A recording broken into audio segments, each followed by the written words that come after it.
तो अभी तक हमने पढ़ा कि एक फाइबर है तो हम उसे आइडेंटिफाई कैसे करेंगे। कॉटन को बर्निंग पेपर स्मेल से, वूल या सिल्क को स्मेल ऑफ बर्निंग हेयर्स और फेदर्स से, पॉलीकॉट को डार्किश फ्यूम ऑफ स्मोक जो कि केमिकल्स जैसा लगता है बर्न होते हैं।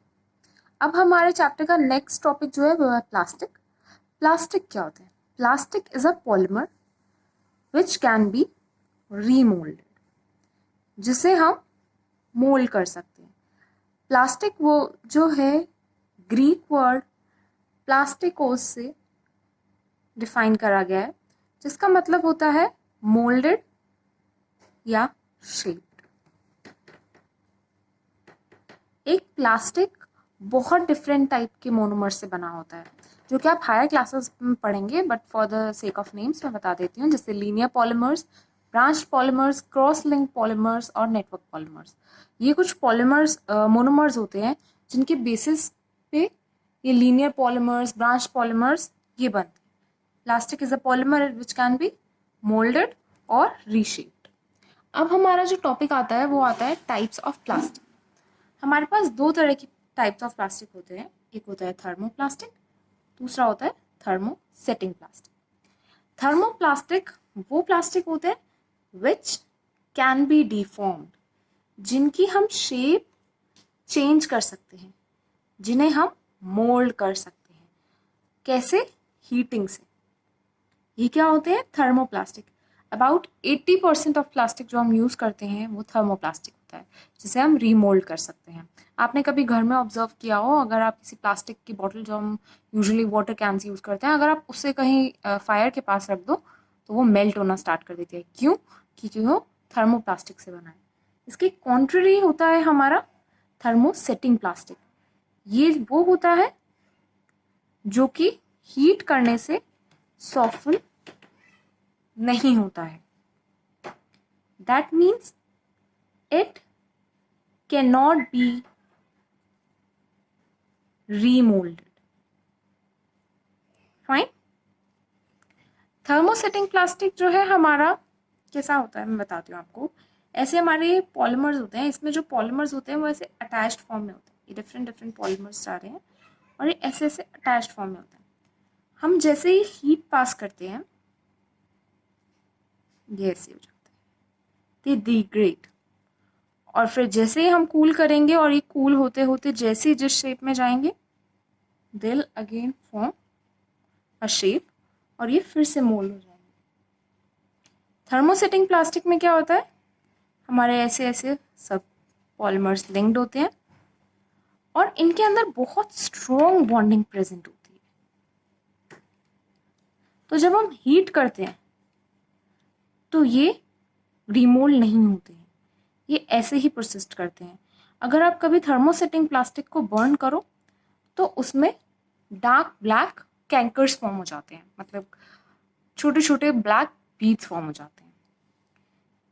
थर्मोप्लास्टिक हमारा यूजुअली टॉयज और कैंस, कंटेनर्स ये सब बनाने में काम आता है। आप जितना भी जानते हैं प्लास्टिक जो कि रीमोल्ड हो सकता है। वहीं थर्मोसेटिंग प्लास्टिक हमारा जनरली यूज होता है वाटर रिलेटेड एरियाज में, जैसे टैप्स, वाटर टैंक्स। वो सब क्या होता है? Thermosetting plastic. उन्हें आप रिमोल्ड नहीं कर सकते। फायर वाले भी जो होते हैं हमारे, उसमें भी हम थर्मोसेटिंग प्लास्टिक यूज करते हैं, जैसे कि स्विच बोर्ड, वो वापस से रिमोल्ड नहीं हो सकता। फाइन। अब हम पढ़ते हैं इनके अंदर जनरल कैरेक्टरिस्टिक ऑफ प्लास्टिक्स, बाद में पढ़ेंगे। पहले थर्मोप्लास्टिक्स के टाइप पढ़ते हैं। थर्मोप्लास्टिक्स के दो टाइप जो मैं मेजरली हम लोग पढ़ते हैं वो होता है पॉलीथीन, जो हमारी कॉमन लाइफ में यूज होता है, पॉलीथीन, और पीवीसी। आपने सुना होगा पीवीसी के पाइप्स बनते हैं। पॉलीथीन तो हम लोग यूजुअली कैरी बैग्स की तरह यूज करते हैं। फाइन। और ऐसे ही हमारे थर्मोसेटिंग के दो टाइप्स होते हैं, एक होता है बेकेलाइट और एक होता है मेलेमाइन। तो हमने अभी तक क्या पढ़ा?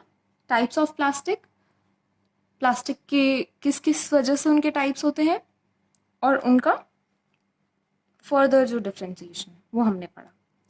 अब हम पढ़ते हैं कि हम लोग प्लास्टिक का जो है जर्नल कैरेक्टरिस्टिक्स क्या होती हैं, प्लास्टिक एक्चुअली होता कैसा है, राइट। लाइट वेट होते हैं ना, प्लास्टिक के प्रोडक्ट्स बहुत लाइट एंड वेट होते हैं। फिर दूसरा, अफोर्डेबल प्राइस पे होता है, इम्पोर्टेंट। फिर उसके बाद नॉन रिएक्टिव टू केमिकल्स होता है। आपने कभी देखा हो, आप जितने भी हेवी डोज वाले केमिकल्स, स्ट्रॉन्ग केमिकल्स जैसे कि डिटर्जेंट्स एंड ऑल जो होते हैं वो ज़्यादातर प्लास्टिक बॉटल्स में होते हैं। क्यों? क्योंकि वो केमिकल से रिएक्ट ही नहीं करते हैं। ईजी हैंडलिंग, हैंडलिंग आसान हो जाता है। And poor conductor of heat and electricity, switch boards जैसे हो गए, ये हीट और इलेक्ट्रिसिटी को पास नहीं करते। इन्हें हम क्या बोलते हैं पुअर कंडक्टर्स को? Insulators, right. ये हमारे यहाँ जर्नल कैरेक्टरिस्टिक्स ऑफ प्लास्टिक। तो हमने अब तक पढ़ा plastics, types of plastic, thermoplastic, thermosetting plastic, journal characteristic of plastic, thermoplastic और थर्मोसेटिंग के फर्दर हमारी जो कैटेगरीज आती हैं। अब हम पढ़ेंगे एडवांटेजेस और डिसएडवांटेजेस ऑफ प्लास्टिक। एडवांटेजेस में हमारा आएगा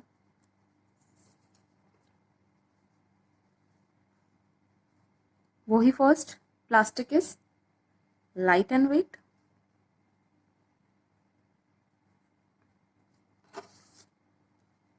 easy to handle, and affordable, right? फिर plastic is poor conductor of heat, electricity, and further chemicals.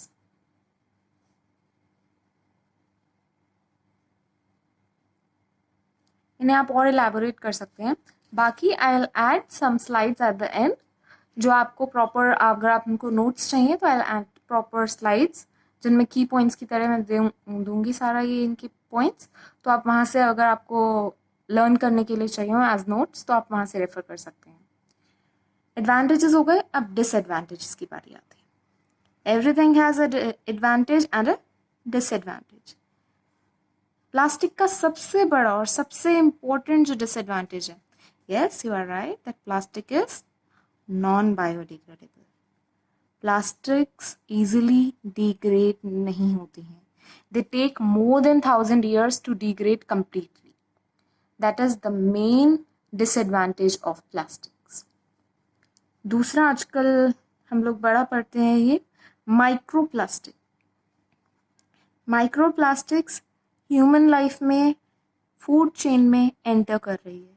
They are micro particles of plastic and they are entering into food chains. ये धीरे धीरे हमारी food chain में आगे आगे propagate कर रहे हैं और बहुत सारी बीमारियां कॉज करते हैं, and the measure of it is cancer. Third disadvantage क्या होता है? Animal choking. अगर आप कोई भी रिसेंट सर्वे उठा के देख लीजिए काउज और स्ट्रीट डॉग्स की डेथ का, उसमें मेन कारण होता है डेथ का प्लास्टिक, एनिमल चोकिंग की वजह से, क्योंकि उनकी जो रेस्पिरेटरी ट्रैक्ट्स होते हैं उनमें वो प्लास्टिक चोक कर जाता है। बिकॉज एनिमल्स आर इनोसेंट, उनको तो नहीं पता ना कि प्लास्टिक नहीं खाते। हम लोग खाने का सारा जो मटेरियल है वो रैप करके डस्टबिन में फेंक देते हैं, वो वहाँ से उठाते हैं, उन्हें खाते हैं, वो सारा प्लास्टिक उनके अंदर चला जाता है, right.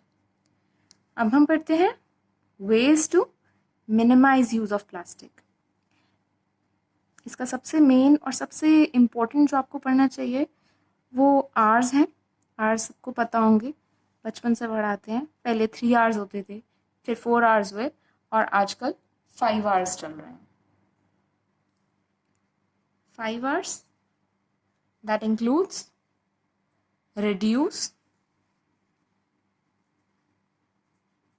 reuse, recycle, refuse and recover. अभी लेटेस्ट जो है वो रिकवर है। रिड्यूस, दैट मीन्स आप जितना भी प्लास्टिक हो सके कम से कम यूज करें। अगर आप बाहर ग्रोसरी के लिए जा रहे हैं, वेजिटेबल्स के लिए लेने जा रहे हैं, आप अपने नॉर्मल बुक्स लेने जा रहे हैं, तो use cloth bags instead. That is called reduce factor. Fine. Reuse, जितना भी हो सके प्लास्टिक्स को यूज कीजिए। आपके एम्प्टी प्लास्टिक कंटेनर्स है, use them as a refill for another instead of buying another. Recycle, recycle is mainly for thermoplastic, the plastic which can be recycled again and again. Refuse, refuse to use more plastic. It's similar to reduce. आप अपने आप से कहिए, बाहर जा रहे हैं लोगों को बताइए कि प्लास्टिक को नहीं यूज करना चाहिए। अगर आपको कोई दे रहा है तो मना कर दीजिए, नहीं चाहिए plastic. Fine. Recover is the nutrient that is, अभी ये इलेक्ट्रिसिटी जनरेशन के लिए यूज करा जा रहा है। That is usage of garbage dumps into generation of power, that is recover. ये हमारे की पॉइंट्स है to minimise use of plastic.